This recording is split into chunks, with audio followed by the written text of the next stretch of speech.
Brought to you by Penguin.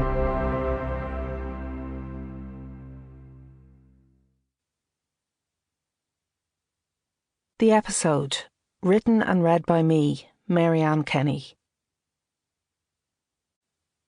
Author's note. There are two main sources for this book: my own memory and records that I requested under the Freedom of Information Act from Psychiatric Services and from TUSLA, the Child and Family Agency. These records provide a comprehensive and detailed account of what happened to me from the perspective of the two institutions. My electronic patient record alone runs to 8 volumes and 875 pages, covering the entire 3-year period of my involvement with the mental health service from my GP's referral in August 2015 to my last outpatient appointment in September 2018, while my TUSLA file comprises 491 pages relating to the 6-month period between October 2015 and March 2016. Both sets of records provide an extremely rich source of information, right down to the detail of exactly what was said by me and others while I was being treated by psychiatric services and being assessed by TUSLA. When quoting directly from written records, I try to make this clear for the listener.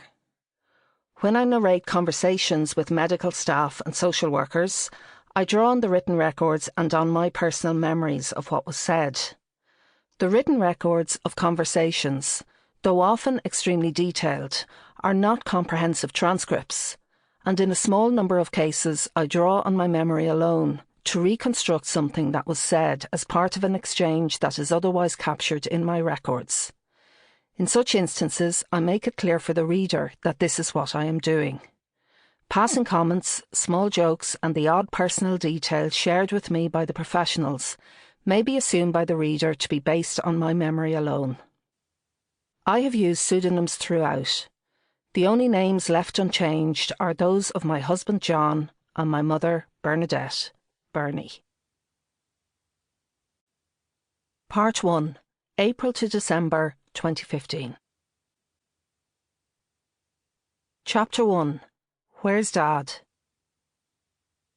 If my husband John had planned his death, he couldn't have scripted a more perfect scene.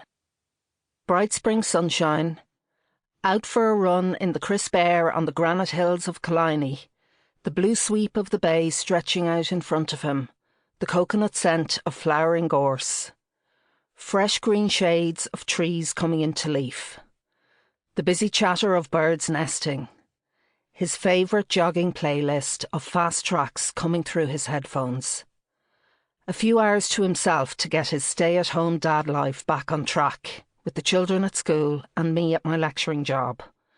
Time to start a new fitness regime after a weekend socialising and the lingering chest cold of a long winter. As he left the house, stretching out his long, stiff limbs after squeezing past the red foliage of the overgrown forest flame in our front garden, John waved goodbye to a neighbour. She was the last known person to see him alive. The first indication I had that something was wrong was when I glanced at my phone at around 1:45 p.m. and noticed 6 missed calls.